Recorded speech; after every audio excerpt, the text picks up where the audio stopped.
যদি দেখা যায় যে সংসার চলবেই না, তাহলে বিচ্ছেদের ব্যবস্থা থাকবে। আপনিও তো রাগ করে বলছেন কেন 1 তালাক 2 তালাক 3 তালাক, সংসারটা এভাবে আপনি তালাককে সহজ মনে করছেন। আল্লাহ রসুল বলছেন জিদ্দুহুন্না জিদ্দুনা হাজলুহুন্না জিদ্দুন। 3টে জিনিস আছে যার মজাকও চূড়ান্ত, চূড়ান্ত চূড়ান্ত, যার মজাকও চূড়ান্ত, চূড়ান্ত চূড়ান্ত। রাগ করে তালাক বললেও তালাক হবে, হাসি মজাক করে তালাক বললেও তালাক হবে, হায়েজ অবস্থায় তালাক দিলেও তালাক হবে, পেটে বাচ্চা আছে এই সময়ে তালাক দিলেও তালাক হবে, যে কোনো সময়ে তালাক দিলে তালাক হবে। হায়েজের কারণে তালাক বিরত থাকে না। 1 বৈঠকে 3 তালাক দিলে 1 তালাকই হয়। শয়তানকে এভাবে সুযোগ দিয়েন না। শুনুন, রাসূল সাল্লাল্লাহু আলাইহি সাল্লাম বললেন তোমাদের কি হবে, যুগের কি হবে, আপনি বলেন কি করতে হবে। তখন আল্লাহ রসুল বললেন যে মুখখান বন্ধ রেখো, বাড়িতে থাকো। আমি যদি বাড়িতে থাকি, সে যদি আমাকে আসে মারতে, তখন তুমি আদমের 2 ছেলের ভালোটার মতো হয়েও। আদমের 1 বড় ছেলে কি বলল, হাবিল তোকে মারবো। তখন কাবিল কি বলল, কাবিল বলল হাবিল তোকে মারবো। তখন হাবিল কি বলল, তুমি মারো মারো, আমি তোমাকে মারবো না। খবরদার ঝগড়ায় যাবেন না, বিবাদে যাবেন না। 3 শ্রেণীর মানুষ জান্নাতে যাবেই। 1, সচ্ছল অসচ্ছল অবস্থায় দান করে যে। 2, রাগকে দমন করে যে। 3, আফিনানিন নাস, মানুষকে মাফ করে যে। মাফ করতে শিখবেন। আমার জীবনে 2টা ত্যাগ, মানুষের বদনাম করব না। ও যদি আমাকে ধুয়ে ছেড়ে দেয় তবু। 2, প্রতিশোধ নিব না, যা হবে হবে দুনিয়াতে, প্রতিশোধ নিব না। মাফ করতে শিখবেন, জান্নাত হবেই। প্রতিপক্ষ বলেছে বলেছে, আপনার চরিত্র এমন কেন? রাসূল সাল্লাল্লাহু আলাইহি সাল্লাম বলছেন, আপনি সদাচরণের আলোচনা দেখেন। রাসূল সাল্লাল্লাহু আলাইহি সাল্লাম বলছেন আল মুমিনুনা কারাজুলিন ওয়াহিদ, সারা পৃথিবীর মানুষ হলো একজন। ইনস্তাক আইনো ইস্তাক কুল্লু, যদি চোখে ব্যথা হয় সম্পূর্ণ শরীরে ব্যথা বুঝে, যদি মাথায় ব্যথা হয় সম্পূর্ণ শরীরে ব্যথা বুঝে, মানে একজন আর একজনের কষ্ট বুঝে, তাই হলো মুসলিম। কেন আপনি এরকম হলেন যে ও যদি বিপদে পড়ে তাহলে আপনি বলছেন ঠিক হয়েছে ঠিক হয়েছে? এটা কোন চরিত্র? এটা কোন আচরণ? মানুষকে মাফ করতে শিখুন, জান্নাত হবে ইনশাআল্লাহ। রাসূল সাল্লাল্লাহু আলাইহি সাল্লাম বলছেন মান সাতারা মুসলিমান সাতারাহুল্লাহু ফিদ দুনিয়া ওয়াল আখিরাহ, কেউ যদি দুনিয়াতে মানুষের দোষ ত্রুটি ঢেকে রাখে, তাহলে আল্লাহ বিচারের মাঠে তার দোষ ত্রুটি ঢেকে রাখবেন। কেউ যদি মানুষের দোষ ত্রুটি ঢেকে রাখে, আল্লাহ বিচারের মাঠে তার দোষ ত্রুটি ঢেকে রাখবেন। আমার দিকে দেখেন, উপদেশ বইয়ের প্রথমে আছে এই হাদিস। বইটা আপনার জন্য লেখা হয়েছে, পাল্টা আমাকে পড়তে বলছেন, তাহলে তো হয় না। আল ইতিসাম পত্রিকা আপনার টাকা দিয়ে ছাপানো হয়, 16 থেকে 20,000 পত্রিকা ছাপান আপনি। কেন আপনি পড়েন না? উপদেশ বই নিয়ে যাবেন, আপনি দেখবেন। দুয়ার বই আপনি পড়বেন, ওই জন্য লেখা হয়েছে। চেষ্টা করেছি অক্ষরে অক্ষরে, মুখে রাসূল সাল্লাল্লাহু আলাইহি সাল্লাম আল্লাহর কথা বলা, কোনো কিসসা কাহিনী না বলা, কলমে মিথ্যা কথা না লেখা, কোনো কিসসা কাহিনী না বলা, মিডিয়ায় মিথ্যা কথা না বলা, কোনো কিসসা কাহিনী না বলা। চেষ্টা করেছি শুধু আপনার জন্য। বিচারের মাঠে আল্লাহ তাআলা একটা লোককে এভাবে তার বাহু দিয়ে অন্তরাল করে নেবেন। অন্তরাল করে নিয়ে তার আমলনামা তার সামনে তুলে ধরে বলবেন, দেখো তো এটা তোমার আমলনামা, তুমি পড়ো তো এখানে কি আছে। এটা কি তোমার আমলনামা? জি। তুমি কি মনে করছো যে আমার ফেরেশতা অন্যায় লিখেছে? জি না, আপনার ফেরেশতা অন্যায় লিখেছে, এটা আমি বলছি না। তখন আল্লাহ বলবেন, তুমি কি আমাকে কিছু বলতে চাও? জি না, আমি আপনাকে কিছু বলতে চাই না। তখন আল্লাহ বলবেন, শোনো, মানুষ হিসাবে তুমি মানুষের দোষ ত্রুটি ঢেকে রাখতে, প্রকাশ করতে না, আমি বিচারের মাঠে আমি আল্লাহ তোমার দোষ ত্রুটি ঢেকে রাখবো না। যাও, তোমার দোষ ত্রুটি মানুষের সামনে পেশ করলাম না, তুমি জান্নাতে যাও। আর আপনি সাংবাদিকতার চাকরি নিয়েছেন, মানে মানুষের দোষ ত্রুটি কি করা, তলিয়ে তলিয়ে দেখে পেপার পত্রিকা দেওয়া, ভিক্ষা করে খাওয়া ভালো। এই পথ আপনাকে কে বাছাই করতে বলল? আমি বলিনি কোনোদিন। মানুষের দোষ ত্রুটি আপনাকে এরকমভাবে প্রকাশ করতে ভালো লাগে কেন? 1 মিনিট। একজন সাহাবী এসে বলছেন আল্লাহর নবীকে, ইয়া রাসূলুল্লাহ তাহেরনি, আমাকে পবিত্র করুন। তখন আল্লাহ রাসূল বলছেন, ইরজে, বাড়ি ফিরে যাও, আস্তাগফিরুল্লাহ, আল্লাহর নিকটে ক্ষমা চাও, অতুব ইলাইহি, তুমি তওবা করো, তোমার পাপ ক্ষমা হয়ে যাবে। লোকটি চলে গেল। একটু গিয়ে আবার ফিরে এসে বলছে, আল্লাহ রাসূল আমাকে পবিত্র করুন। তখন আল্লাহ রাসূল বললেন, বাড়ি ফিরে যাও, ক্ষমা চাও, তওবা করো, পাপ ক্ষমা হবে। তাহলে আল্লাহ রাসূল বুঝতে পেরেছেন পাপ বড় আছে, কিন্তু জিজ্ঞাসা করছেন না যে কেন তোমাকে পবিত্র করব। চলে গেল। একটু পরে আবার এসে বলছে, আল্লাহ রাসূল আমাকে পবিত্র করেন। আল্লাহ রাসূল বললেন যে বাড়ি ফিরে যাও, আল্লাহর কাছে ক্ষমা চাও, তওবা করো, পাপ ক্ষমা হয়ে যাবে। লোকটি চলে গেল। একটু গিয়ে আবার ফিরে এসেছে।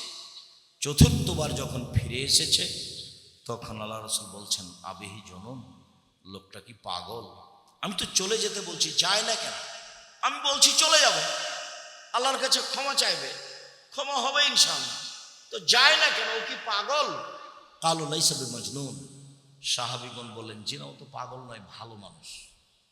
তখন আল্লাহ রাসূল জিজ্ঞাসা করছেন না যে কেন তোমাকে পবিত্র করব।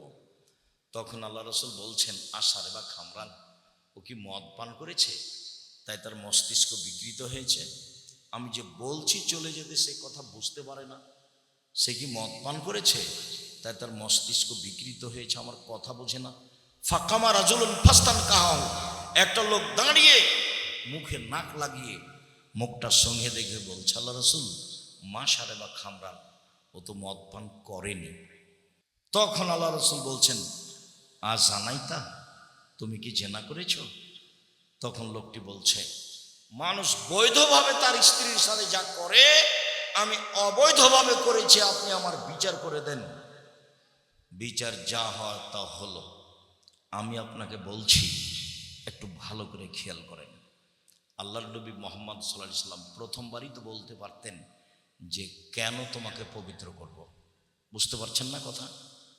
প্রথমবার বললেন না, দ্বিতীয়বার বললেন না, তৃতীয়বার বললেন না, চতুর্থবার বললেন না, পঞ্চমবারে বলছেন যে ও কি পাগল, ষষ্ঠবারে বলছেন ও কি মদ খেয়েছে। তো সবাই যখন বলল যে না মদ খায়নি, পাগলও নয়, তখন আল্লাহ রাসূল জিজ্ঞাসা করছেন, তুমি কি জেনা করেছ? এই কথাটা তো প্রথমে বলতে পারতেন। আর তুমি কি জেনা করেছ, এই কথাটার উত্তর তিনি কয়েকবার বলেছেন। যাও ক্ষমা চাও, তওবা করো। তো কেন তিনি তওবা করতে বলছেন, কেন তিনি ক্ষমা চাইতে বলছেন? বড় পাপ না হলে তো তওবা হবে না। তার মানে উনি বুঝতে পেরেছিলেন প্রথমেই, কিন্তু তিনি প্রকাশ করতে চাচ্ছিলেন না, ঢেকে রাখতে চাচ্ছিলেন।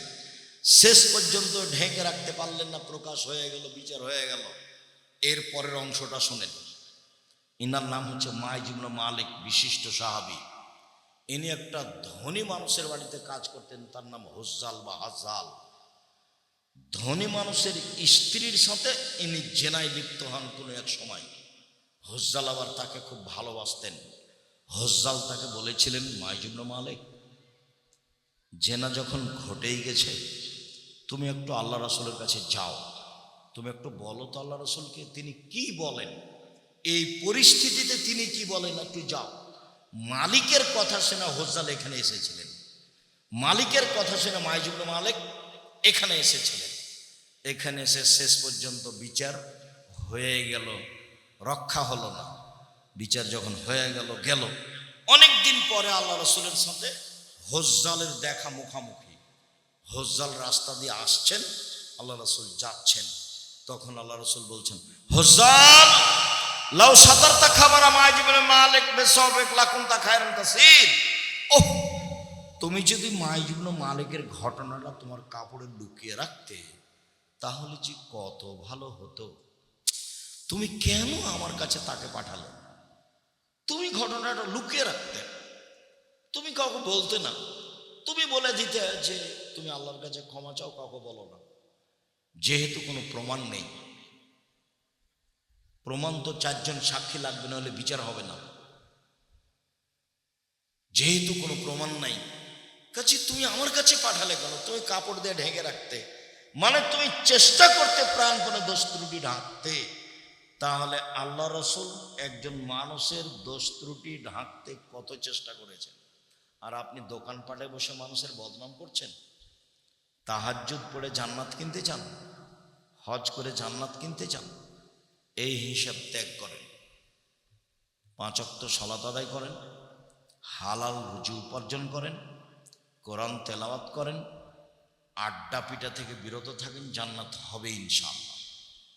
আড্ডা পিটা 2 ধরনের, একটা হলো দোকান পাশে বসে আড্ডা পিটা ঘন্টার ঘন্টা, আর একটা হলো বড় মোবাইল নিয়ে ঘন্টার ঘন্টা সময় কাটানো। এই আড্ডা পিটা হারাম। 5 ওয়াক্ত সালাত, হালাল রুজি, কোরআন তেলাওয়াত, আড্ডা পিটা হারাম, জান্নাত হবে ইনশাআল্লাহ। উপার্জন দিনমজুরি, না হয় চাকরি, না হয় জমি চাষ, না হয় ব্যবসা, ছোট থেকে ছোট, বড় থেকে বড়। ব্যবসার তিনি অনেক সম্মান করেছেন। অল্প দিন বাঁচতে এসে মানুষের বদনাম গীবাত করে পরকাল হারার চেষ্টা করিয়েন না। যত নিজেকে সংযম করে রাখবেন, খাটো করে রাখবেন, তত বেঁচে থাকা সহজ হবে। উকবা ইবনে আমির রাদিয়াল্লাহু তাআলা আনহু বলেন, রাসূল সাল্লাল্লাহু আলাইহি সাল্লামকে জিজ্ঞাসা করা হলো, মান নাজাত, বাঁচার পথ কি? আল্লাহর নবী, জাহান্নাম থেকে বাঁচার পথ কি? তখন তিনি 1 নম্বরে বললেন, আলজেম লিসানাক, মুখটা বন্ধ রেখো, জান্নাত হবে ইনশাআল্লাহ। 2, ওয়ালিয়াসা বাইতুক, বাড়িকে প্রশস্ত রাখো, জরুরি প্রয়োজন ছাড়া বাড়ির বাইরে যাবা না।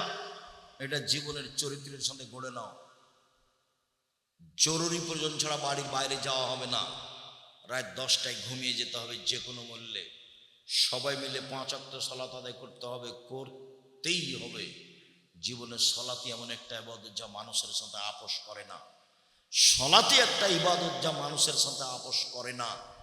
হজ করে, মানুষের সাথে হজ আপোষ করে। কিভাবে? আপনি বলছেন এবছর সুবিধা হলো না, সামনে বছর যাব হজ করতে, ঠিক আছে যান।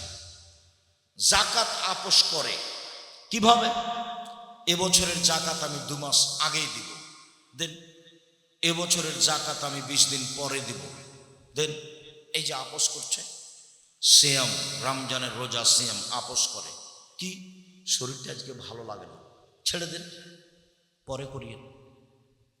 সফরে আছি, ছেড়ে দেন, বাড়িতে যাবেন যখন তখন করবেন। এ দেখেন আপোষ করে।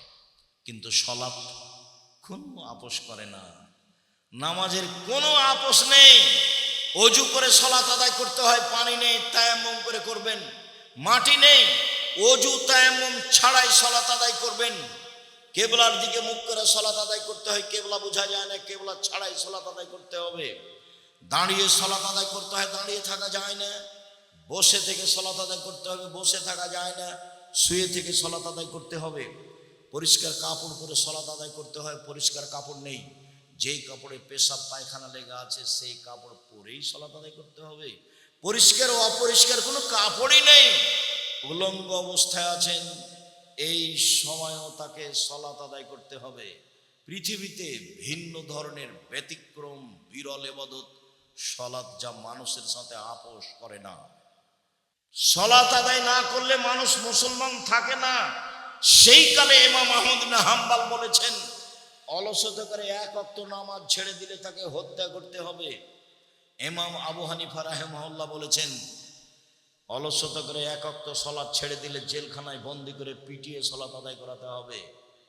আরবি বিদ্বানগণ এখন বলেন, স্বামী সালাত আদায় করে, স্ত্রী করে না, স্ত্রী করে না, করে স্বামী করে না, তখন বিবাহ বিচ্ছিন্ন হয়ে গেছে। বিবাহ নেই, চেয়ারম্যান মেম্বার লাগে না, খাতা কলম লাগে না, বিবাহ এমনিতেই চলে গেছে। তারা আরো বলছে, এইরকম ব্যক্তি মারা গেলে তার জানাজা হবে না। শুধু কি জানাজা হবে না, বলছে যে এরকম ব্যক্তির কবর মুসলমানের কবরস্থানে দেওয়া হবে না, ওর লাশকে হিন্দুদের শ্মশান ঘাটে ফেলে দিতে হবে। তার নাম সালাত। পৃথিবীর ব্যতিক্রম ইবাদত সালাত, এর সাথে আপোষ করবেন না। ছেলে মেয়ে, আহাল পরিবার সবাই মিলে যে কোনো মূল্যে, যে কোনো অবস্থাতে সালাত আদায় করতেই হবে এই মনে করে জরুরিভাবে সালাত আদায় করবেন। হালাল রুজির প্রাণপণে চেষ্টা করবেন। জরুরি প্রয়োজন ছাড়া বাড়ির বাইরে যাবেন না। রাত 10টায় ঘুমিয়ে যাবেন, রাত 3টায় উঠবেন, সুন্দর করে ওযু করবেন, অন্তত 2 রাকাত সালাত আদায় করবেন। আপনি 2 রাকাত আর আপনার স্ত্রী 2 রাকাত। তাহলে আপনাদের নামটা যারা খুব বেশি ইবাদত করে ওদের তালিকায় লিখে দেওয়া হবে। বেশি না পারলে অন্তত 2 রাকাত। তারপরে হাত তুলে দোয়া করবেন। হাত তুলে দোয়া করে আগে ইসমে আজম পড়বেন, দরুদে ইব্রাহিম পড়বেন। তারপরে নিজের কথা বলেন, কি চান, ক্ষমা চান। তারপরে বলেন, আল্লাহ আমার বাপ মাকে ক্ষমা করো। তারপরে বলেন, আমার ছেলে মেয়েকে কবুল করো। তারপরে বলেন, জমি জায়গা, আহাল পরিবার, বাড়িঘর কিছু চান। মুখখান বন্ধ করে থাকেন কেন? আল্লাহ নেমে এসেছেন প্রথম আকাশে, উঠার জন্য নিজেকে জরুরি মনে করবেন। আল্লাহ রাসূল বলছেন, আলাইকুম বিকিয়ামিল লাইল ফান্নাহু দাবুস সালিহিনা মান কানা কাবলাকুম। পৃথিবীর মানুষ, রাতে উঠে তোমাদের জন্য ইবাদত করা জরুরি। এটা হচ্ছে অতীতের পরহেজগার নবী রাসূলের কাজ। অতীতের নবী রাসূল, সিদ্দিক, শুহাদা, সালেহ, পরহেজগার মানুষেরা রাতে উঠে ওযু করে সালাত আদায় করে আল্লাহকে ডাকতো। তোমরা কোন শরমে ঘুমিয়ে আছো? কেন ঘুমিয়ে আছো? উঠো, ওযু করো সুন্দর করে। ওযু এমন জিনিস, ওযু করলে পাপ মিটে যায়, মান বেড়ে যায়। ওযু করলে পাপ মিটে যায়, মান বেড়ে যায়। আল্লাহ রাসূল বলছেন, শোনো, আমি তোমাদের এমন একটা কথা বলে দিব না যাতে পাপ মিটে যাবে, মান বেড়ে যাবে। বলেন তো সেটা কি? সুন্দর করে ওযু করলে পাপ মিটে যায়, মান বেড়ে যায়। পায়ে হেঁটে মসজিদে গেলে পাপ মিটে যায়, মান বেড়ে যায়। সালাতের পরে বসে বসে জিকির আজকার তাসবিহ তাহলিল করলে পাপ মিটে যায়, মান বেড়ে যায়। পাপ মিটে যায়, মান বেড়ে যায়। তারপর লোকটি হয়ে যায় সেই দিনের মতো যেদিন তার মা তাকে জন্ম দিয়েছে। তারপর লোকটি হয়ে যায় সেই দিনের মতো যেদিন তার মা তাকে জন্ম দিয়েছে, নিষ্পাপ হয়ে যায়। সুন্দর করে ওযু করলে, পায়ে হেঁটে মসজিদে গেলে, সালাতের পরে জিকির আজকার করলে পাপ মিটে যায়, মান বেড়ে যায়। পাপ মিটে যায়, মান বেড়ে যায়। লোকটি হয়ে যায় সেই দিনের মতো যেদিন তার মা তাকে জন্ম দিয়েছে। রাসূল বললেন, তোমার এখন মরে যাওয়া ভালো, তোমার এখন বেঁচে থাকা ভালো। সুন্দর করে ওযু করেছো, পায়ে হেঁটে মসজিদে এসেছো, সালাত আদায় করে জিকির আজকার তাসবিহ পড়েছো। এখন তোমার মরে যাওয়া ভালো, এখন তোমার বেঁচে থাকা ভালো। এখন তোমার মরে যাওয়া ভালো, এখন তোমার বেঁচে থাকা ভালো। এখন তোমার উভয়টাই ভালো। সুন্দর করে ওযু করেছো, পায়ে হেঁটে মসজিদে এসেছো, সালাতের পরে জিকির আজকার করেছো। সুন্দর করে ওযু করে 2 রাকাত সালাত আদায় করে আল্লাহর কাছে হাত তুলে নিজের কথা বলবেন, বাপ মায়ের কথা বলবেন, আহাল পরিবার, ছেলে মেয়ের কথা বলবেন, জমি জায়গা, গাড়ি বাড়ির কথা বলবেন। লম্বা সময় ধরে আল্লাহর কাছে কান্নাকাটি করবেন। প্রথমে ইসমে আজম, তারপর দরুদে ইব্রাহিম, তারপর নিজের কথা, দেশের জন্য কল্যাণ চাইবেন। আর আল্লাহ সর্বশক্তিমান, পৃথিবীতে যত যুদ্ধবিঘ্ন, অন্যায়, অবিচার, জুলুম, আল্লাহ তুমি বন্ধ করতে পারো, তুমি সর্বশক্তিমান, তুমি এগুলো বন্ধ করো। দেশে যেন দুর্ভিক্ষ না আসে, মানুষ যেন বিপদে না পড়ে, তুমি এগুলো থেকে বাঁচাও।